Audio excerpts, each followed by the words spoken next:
Paano naman ako? Paano yung mga pangarap ko? Gusto ko rin magtrabaho. Ayoko na nasa bahay lang. Pwede ba intindihin mo yun? Kahit di tayo kinokontak nun, lagi kang iniisip nun. Intindihin mo na yung mama mo, ha? May asawa na ako dito at ayokong malaman niya na may pamilya ako sa Pinas.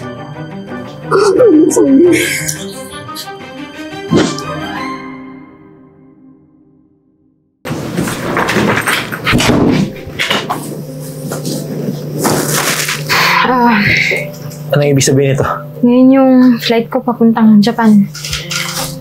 Tutuloy ako. Teka lang. Di ba napag-usapan na natin to? Eh, kaya ko naman eh. Hindi mo kaya. Okay. Paano yung anak natin? Ha? Habang lumalaki yan, lalaki yung gastos niyan, yung pag-aaral niya. Hindi sapat yung sinasahod mo dyan. Sa bahay pa nga lang kulang na kulang eh. Tsaka, paano naman ako? Paano yung mga pangarap ko? Gusto ko rin magtrabaho. Ayoko na nasa bahay lang. Pwede ba intindihin mo yun? Hindi ko pinangarap maging housewife lang. Pero love, bata pa yung anak mo. At isa pa, di ba nangako ako sa'yo? Na next year, kakasal tayo. Hey, yun na nga eh. Nauna pa akong mga anak, bago mo pakasalan. Ilang taon na yung anak natin, hindi pa rin ako pinapakasalan. Isa pa, sasayangin ko ba yung buhay ko dito sa bahay lang? May natapos ako. Pero ano, housewife lang ako? Ano ka ba? Itong gagawin ko na to, hindi naman para sa akin lang eh.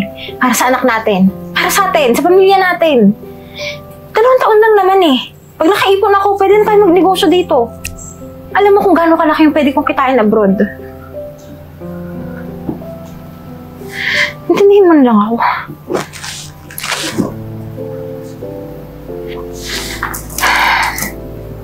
Anong oras na?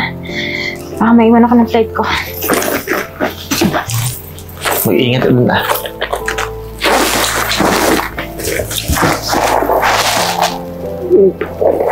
Sige na, malulog na ako. Alagaan mo siya.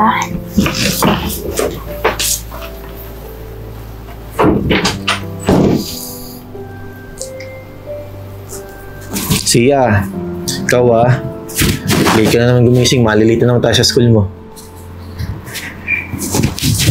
Papa, kala ko po ba, pupunta lang pong probinsya si Mama. Bakit 2 years ko na po siyang di nakikita? Anak, yung mama mo kasi, kailangan ando siya sa lola mo eh. Wala kasing babantay. Eh bakit hindi niya po tayo matawagan? Anak, diba, walang signal dun. Alam mo, huwag ka naman sanang maraming tanong. Diba, mahal na mahal ka ng mami mo? Lagi kang pinapadalhan eh. Yung mga tingin mo sa kanya nanggagaling. Kaya kahit di tayo kinokontak nun, lagi kang iniisip nun. Intindi mo na yung mama mo, ha? Sige na, kunin mo na yung bag mo. Okay?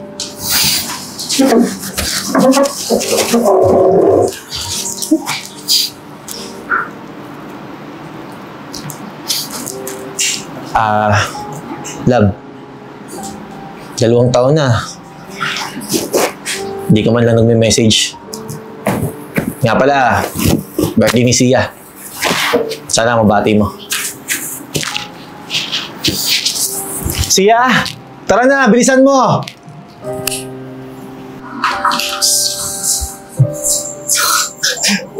Anong oras na? Wala ka bang balak umuwi? Eh, boss, kailangan ko kasing tapusin ito eh. Siyempre, kailangan to bukas. Aba, kulang na lang. Dito ko na tumira sa opisina. Alam mo naman, boss, di ba? Kung gaano ko mahal tong trabaho to. Oo nga. Alam mo, natatandaan ko nung nag-uumpisa ako nitong business na to eh. Ikaw yung pinakaunang empleyado ko eh. Kaya nga pala ako napadaan eh. Gusto ko lang ipaalam sa'yo na alis na ako. Boss, teka lang, ba't aalis ka naman? Natatandaan mo yung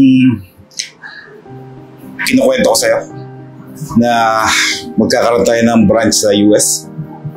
Boss, huwag mong sabihin na eto na yun.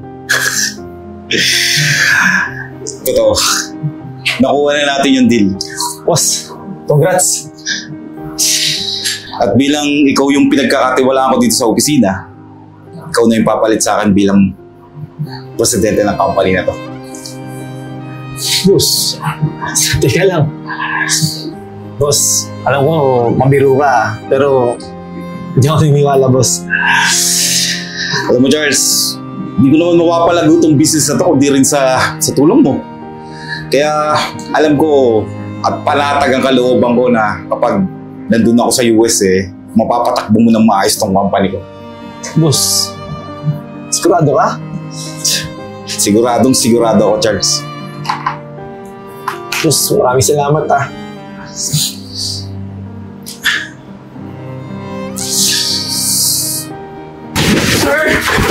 Oh, sorry, sir. Relax ka lang, ano ba? Eto, sir. Tingnan mo to, sir. Tingnan mo, dali. Tingnan mo. Oh, sir. Surprise! Teka lang, ibig sabihin nito, pagpapama na ng contract yung pinakamalaking kliyente natin. Opo, sir. Ako, sir. Grabe, sobrang galing niyo po talaga. Pero yun, sir, napakaganda ng proposal niyo. Kaya na-impress sa'yo yung kliyente natin. Naku, sir. Grabe, ha? Hindi basta-basta yung kliyente na yon. Isa sa pinakamalaki at pinakamayaman natin na kliyente ang nag-deal o na-close natin. Alam mo, congrats sa atin. Siyempre, masipag ka rin naman. Tsaka di ko naman ito magagawa na mag-isa. Ano ka ba? Ay nako, sir. Iba talaga yung nagagawa ng inspiration sa'yo. Alam mo, Marimar, diba? Ginagawa ko to para sa pamilya ko. At isa pa, gusto ko na sana umuwi si Virgo. Para naman magpakasal na kami. Alam mo, sir, napakaswerte talaga sa'yo ni ma'am, no? Kasi sa ugali mo pa lang, nakaka-turn on ka na. Pero sir, huwag mo sanang mamasamain, ha? Eh, diba, matagal nang hindi nagpaparamdam sa'yo si ma'am.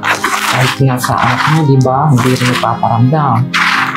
Eh, paano, sir, pag meron na pala siyang iba doon? O, alam mo yun, yung hindi na pala niya kayo iniisip at yung anak niyo.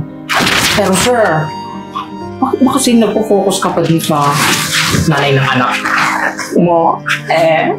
Andito naman ako. Talaga, Marimar, masyado kang mabiro. Alam mo kasi, kaya inaantay ko yun eh. Alam ko namang mahal na mahal ako nun. Actually, kaya naman siya malis para din sa amin eh.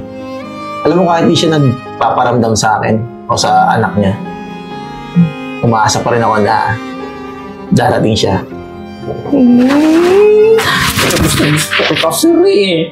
Kasi hindi ka lang mabait na boss. Napaka-positive mo pa. Siyempre naman.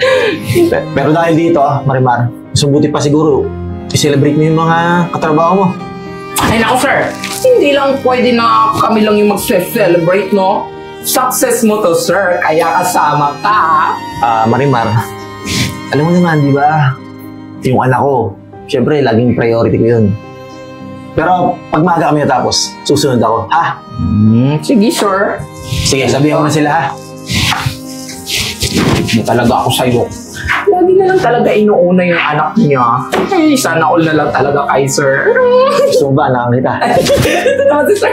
So, paano sir, ha? Mauna na ako, ha? Sige na. Tatapusin ko na to, then tatawagan ko yan ako. Congrats ulit, sir. You deserve it all.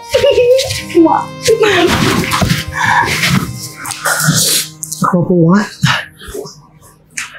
Alam mo, nalulungkot ako kasi nakikita kitang di masaya eh. Dapat nga, masaya ka, di ba? Kasi lahat, nabibili ko na. Lahat, nabibili ko na sa'yo. At isa pa, Hindi mo lang ginalaw yung regalo ng mami mo. Problema ka ba? Eh, Daddy, di naman po yung regalo ni Mami eh. Yun po yung binili niya. Nakita ko po kayo. Anak. Binili ni Daddy yun, pero galing sa pera ng mami mo yun eh. Nagpadala kasi sa akin yung mami mo. Daddy, mahal po ba tayo ni Mami? Okay. Oo naman. Alam mo, sobrang mahal na mahal tayo ng mami mo. Kaya nga siya umalis eh. Para mabigay lahat sa'yo. Diba po, mayaman na tayo? Baka di pa po siya umuwi. Ay, anak, sorry medyo nabis si Daddy eh. Pero alam mo, kanina kausap ko yung mami mo. Sabi niya, 2 months na lang, uuwi na siya. Kaya, umiyak. Alam mo naman na nalulungkot si Daddy pag nakita ako umiyak, di ba? Kaya umiyak ha. Mabuti pa. Pumasok ko naman sa kwarto mo. Susubukan kong tawagan yung mami mo. Pag sumagot yung mami mo, gigisingin kita ha. Hindi naman ko na umiyak. Sige. Sige na.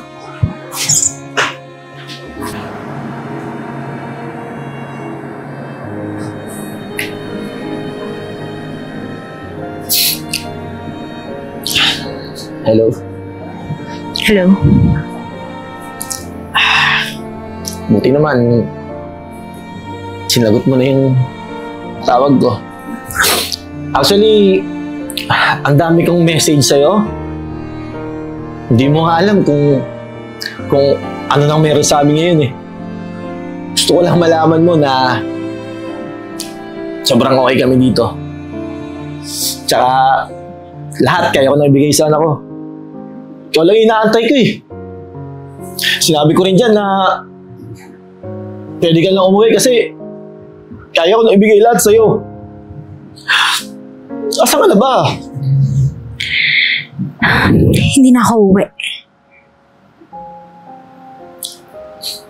Bakit? May pamilya na ako. Kasal na ako dito. Pwede ba? Huwag mo na akong tatawagan. Teka lang. Ikaw naman. Alam mo, minsan lang kita makausap tapos bibiruin mo ako lang ganyan. Ay, ano nga eh. Hindi ka ba nakakahalata? Hindi ko sinasagot yung mga tawag mo. Hindi ko kaya kung kumusta dyan eh. Kasi wala na akong pakialam. May asawa na ako dito at ayokong malaman niya na may pamilya ako sa Pinas. Bakit hindi mo sinabi sa akin? Kakayanin ko naman eh. Kakayanin? Hindi mo kaya. Yung lalaki na kilala ko dito, kaya niyang ibigay lahat sa akin. Nabibigay niya lahat ng gusto ko, lahat ng pangangailangan ko. Ikaw hindi. Wala akong buhay dyan. Wala akong buhay sa'yo. Sige. Paano yung anak mo? Sabihin mo, iba yung nanay niya. Ikaw na bahala dun. Basta huwag niyo na akong guluhin. Huwag niyo na akong tawagan. Ito na yung huling beses na makakausap mo ko. Teka lang. Okay ka lang? Sige. Kaya kong tanggapin na pinagpalit mo ako.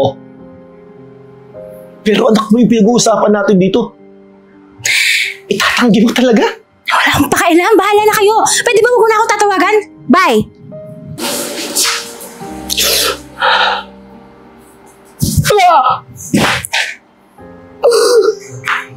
Papa, huwag ka na pong umiyak.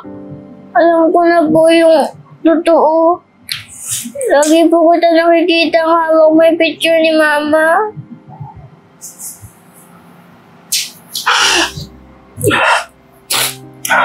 Anak. Sorry Nagsinungaling si Daddy. Tawag kasi ako eh. Takot ako na nasabihin sa'yo yung totoo. Alam mo kung gaano ko kayo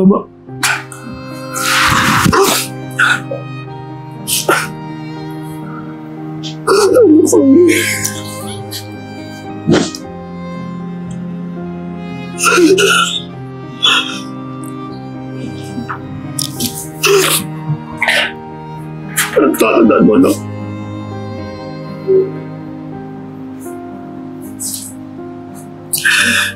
Pangako ko sa'yo.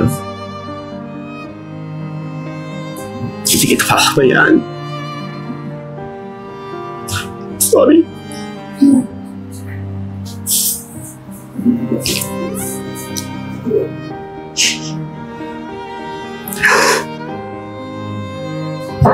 Sir? Oh, Meron kasi naghahanap sa'yo dun sa labas. Nangarap ka. Marimar. Di ba tinanong kita? Wala akong appointment. Sabi mo, mamaya pang gabi. Yan naman si Sir. Alam ko naman yun, Sir. Wala ka naman talagang appointment ngayon. Oo. Ba't may maghahanap sa akin? At isa pa, di ba? May lakad kami ng anak ko. Mamaya magalit sa akin yun. Alam mo naman, di ba? Eh, Sir. Sinabihan ko naman, Sir. Kaya lang, masyado siyang mapilit. Kasi sabi niya, importante daw eh. Alam mo, wala importante sa akin kundi yung anak ko. Ay, naku, Sir. Ewan ko ba doon? Masyado siya mapilit. Sabi niya, ex mo daw siya. Yun na. Oo, yun yung tama. Yun yung sabi niya kanina sa akin. Ano, Sir? Papapasukin ko ba o papaalisin ko na lang? Sige, Sir. Paalisin ko na. Sige. Papasukin mo. Sige, Sir. Tatawagin ko lang, ha?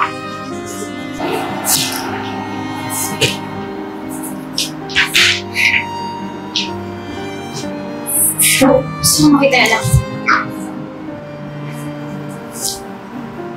Anak? May anak ka ba? Charles, hindi ako pumunta dito para makapagbiwag sa'yo. May karapatan sa amin. Ano sabi? Okay ka lang? Kapag ito pinagsasabi mo? Ilang taon mo na siyang nakasama? Pwede ako naman.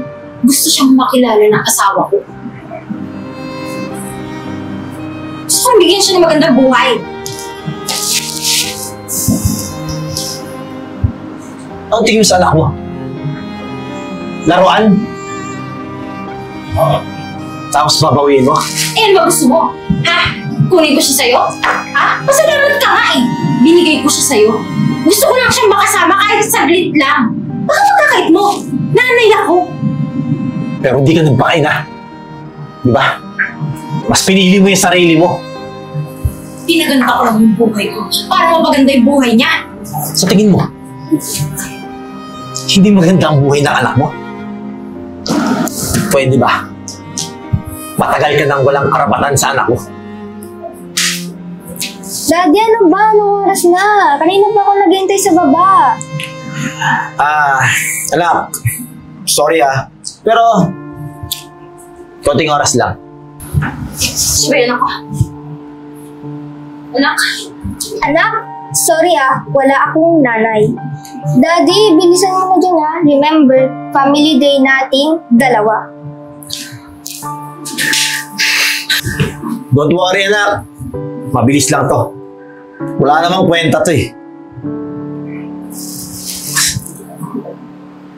Hindi ako papayag ng ganun-ganun na lang. Kung gusto mo, magdemandahan na lang tayo para makuha ko yung custody ng anak ko. Naririnig mo ba yung sarili mo? Sa tingin mo, sasama yung anak mo sa'yo? Sige! Iligal natin. At sisiguraduhin ko sa'yo na hindi ka mananalo.